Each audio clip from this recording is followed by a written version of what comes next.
Hai, apa kabar semuanya? Semoga kabar Anda baik-baik saja. Terima kasih karena sudah memberikan support dan juga kesetiaan Anda untuk membangun channel Codot Film. Yuk kita lanjutkan alur ceritanya, sambil siapin kopi dan cemilan, setting suara volume full. Gasken. Fragmen peta misterius? Setelah mencapai suatu tempat sekitar beberapa ratus meter dari kota, kecepatan terbang Xiao Yan secara bertahap menurun. Tubuhnya bergetar sedikit dan sayap awan ungu di punggungnya melepaskan gelombang cahaya berwarna ungu pucat sebelum secara bertahap menyusut. Setelah itu, mereka berubah menjadi tato dan menempel di punggung Xiao Yan. Xiao Yan memutar tubuhnya di udara sebelum kakinya dengan mantap mendarat di tanah. Setelah dengan lembut menepis beberapa debu dari pakaiannya, dia mengangkat kepalanya dan melihat ke kota besar berwarna kuning yang berada di kejauhan.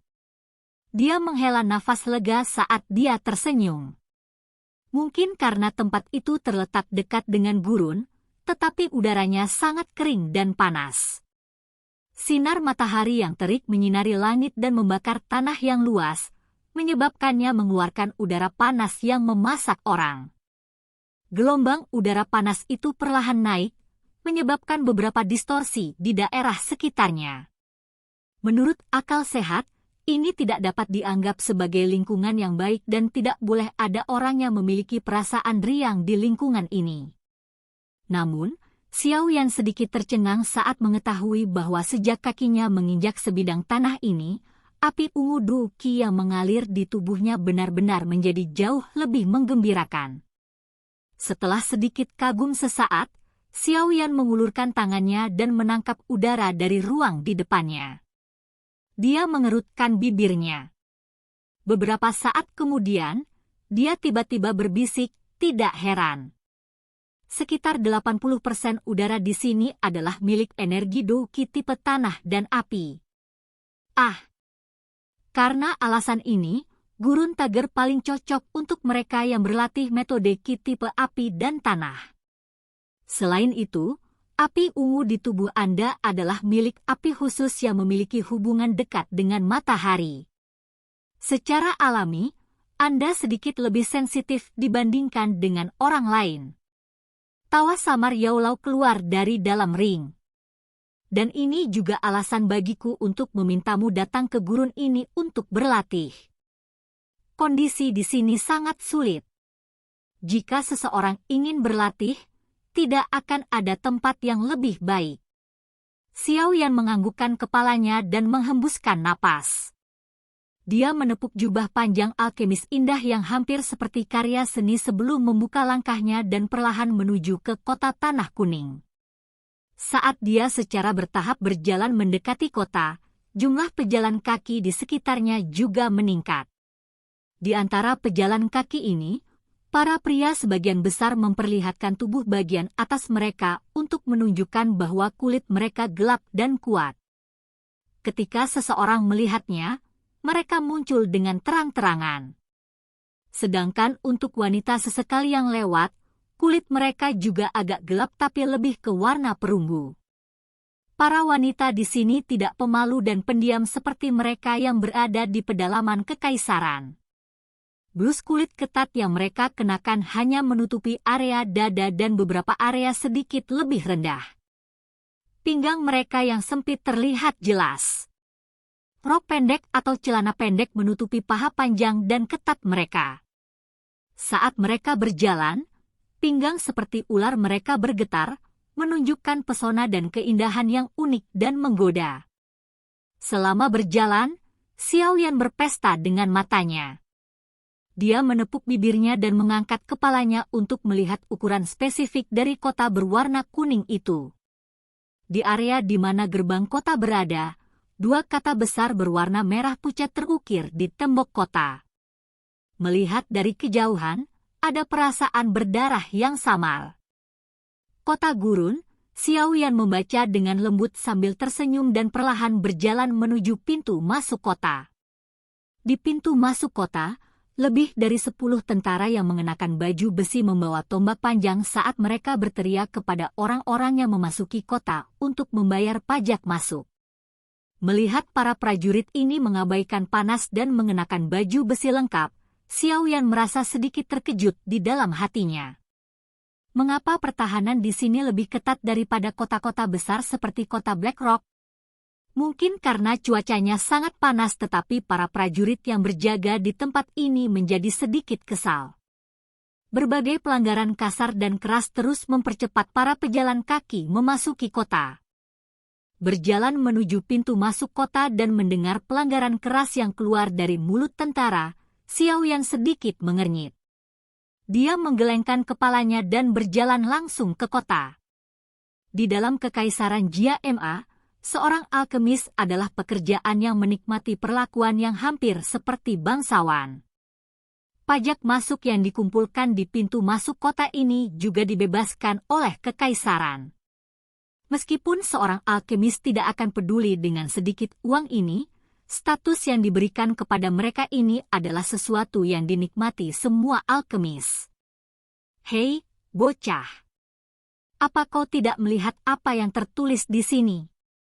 Melihat Xiao Yan langsung berjalan ke kota seolah-olah tidak ada siapa-siapa, mata seorang prajurit menatapnya sejenak.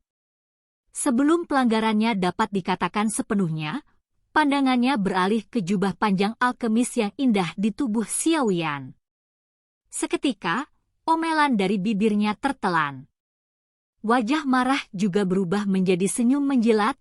Tuan, apakah Anda berencana untuk memasuki kota? Iya. Tanpa menghentikan langkahnya, Xiao Yan perlahan berjalan menuju prajurit itu. Dia menatap dengan acuh tak acuh pada prajurit itu. Setelah itu, tumitnya sedikit gemetar saat bahunya melewati penjaga dan menuju ke pedalaman kota sesuka hatinya. Keok, melihat bahwa Xiao Yan telah mengabaikan pelanggaran dari sebelumnya, kegembiraan muncul di wajah prajurit itu. Dia menelan ludahnya dan buru-buru berbalik dan berteriak dengan hormat, "Tuan, baru-baru ini ada beberapa orang ular di Gurun Tager yang menemukan masalah. Jika Anda berniat meninggalkan kota, Anda harus lebih berhati-hati." Memperlambat langkahnya, Xiao Yan menganggukkan kepalanya saat dia mendapatkan berita tak terduga ini. Kemudian sosok punggungnya perlahan menghilang ke dalam kegelapan terowongan tembok kota. Sialan, aku hampir selesai. Jika atasan saya mengetahui bahwa saya telah menyinggung seorang alkemis tingkat 2, akan aneh jika dia tidak melayani saya kepada anjing-anjing itu. Melihat sosok Xiao Yan menghilang, prajurit itu akhirnya dan benar-benar menghela nafas lega. Dia menyeka keringat dinginnya dan sekali lagi kembali ke posisinya. Itu mungkin karena ketakutan dari sebelumnya, tapi saat ini dia telah memancing amarahnya, tidak berani secara acak memarahi mereka yang memasuki kota. Setelah perlahan keluar dari terowongan tembok kota yang agak gelap, penglihatan Xiao Yan menjadi cerah. Bangunan yang memiliki karakteristik gurun muncul di hadapannya. Banyak rumah dan bangunan yang tampak aneh ini adalah pembuka mata bagi Xiao Yan. Berjalan di jalan, tatapan Xiao Yan menyapu orang-orang yang berjalan di jalan.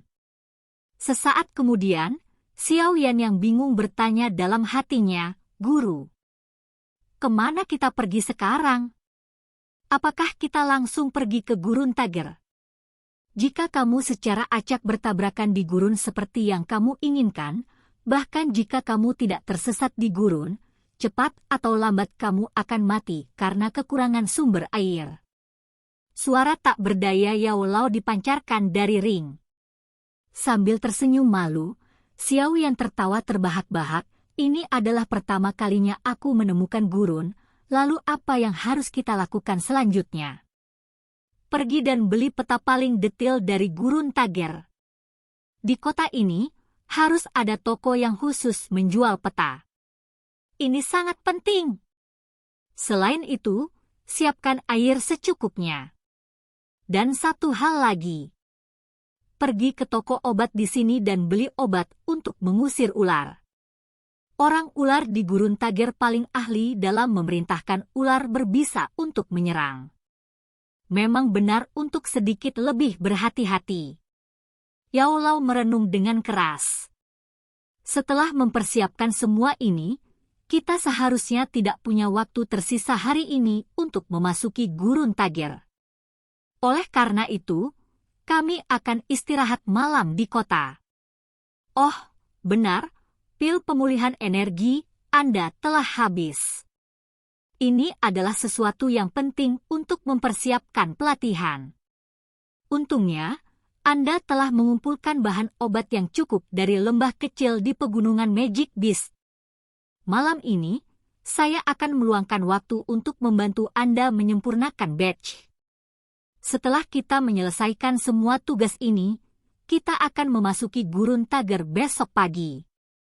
Mendengar banyak instruksi dari mulut Yao Lao, Xiaoyan hanya bisa menganggukkan kepalanya tanpa daya. Dia menghela napas dan dengan seenaknya menghentikan pejalan kaki untuk menanyakan tentang toko-toko yang menjual peta Gurun Tagir. Pejalan kaki yang dihentikan Xiaoyan awalnya memiliki ekspresi tidak sabar. Namun, ketika dia melihat lencana alkemis di dada Xiaoyan, dia buru-buru menarik ekspresinya dan sangat sopan dalam menunjukkan arah toko. Bahkan setelah Xiaoyan mengucapkan terima kasih, orang ini masih dengan bersemangat memberitahunya tentang perkiraan harga peta. Setelah mengucapkan terima kasih kepada orang yang lewat, Xiaoyan menggosok lencana alkemis di dadanya dengan telapak tangannya. Dia menghela nafas dan menggelengkan kepalanya. Harus dikatakan bahwa identitas ini terlalu nyaman digunakan. Menghela nafas lagi di dalam hatinya, Xiaoyan dengan cepat melewati sudut jalan dan menuju ke arah toko peta terbaik di kota gurun yang ditunjukkan oleh orang yang lewat. Berjalan sebentar dengan kecepatan tidak cepat atau lambat, toko peta yang bernama Peta Kuno muncul di pandangan Xiaoyan. Tatapannya menyapu toko ini dan sedikit terkejut. Toko ini tidak semegah atau dipublikasikan seperti yang lainnya. Melihatnya, ada suasana pedesaan yang samar. Dengan sedikit keterkejutan di hatinya, Xiaoyan secara bertahap masuk ke toko. Interior toko tidak terlalu luas.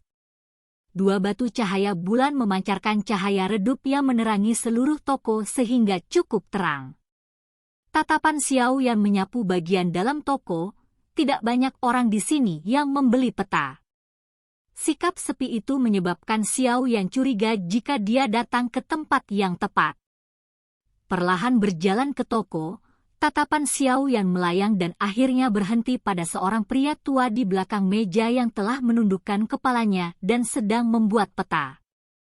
Orang tua itu jelas sudah cukup tua. Meskipun kepalanya dipenuhi dengan rambut putih, tangan kering yang dia gunakan untuk memegang pena hitam yang digunakan untuk menggambar peta masih kuat. Tanpa membuat suara apapun untuk mengganggu lelaki tua itu, tatapan Xiaoyan menyapu sejumlah besar peta di konter. Dia dengan rasa ingin tahu mengangkatnya di tangannya dan membaliknya berulang kali untuk melihatnya. Rute yang jelas di peta membuatnya menganggukkan kepalanya puas. Setelah mengamati peta sebentar, Xiaoyan melihat bahwa lelaki tua itu masih tidak berniat untuk berhenti. Dia mengatupkan bibirnya erat-erat dan dengan langkah kaki yang lambat, tiba di sudut toko di samping rak kayu kuno.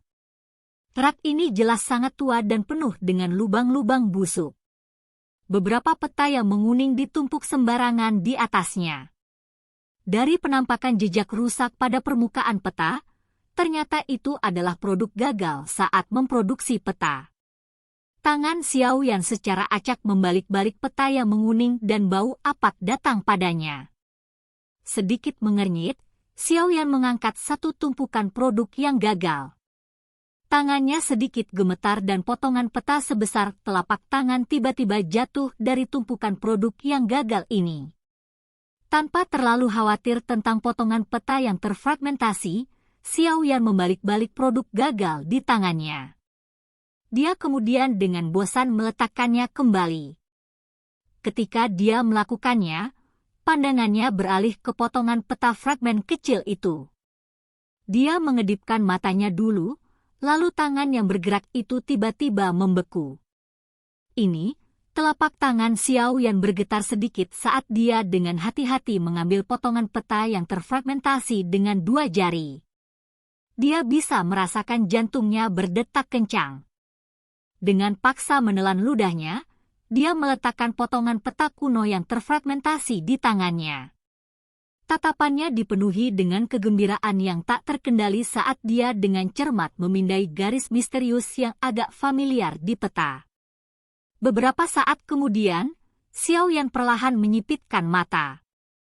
Dia menarik napas dalam-dalam dan gemetar saat dia bergumam, "Memang benar, silakan pergi ke." Oke guys, jangan lupa like, comment, share, and subscribe di channel Codot Film. See you next video, peace out and bye-bye.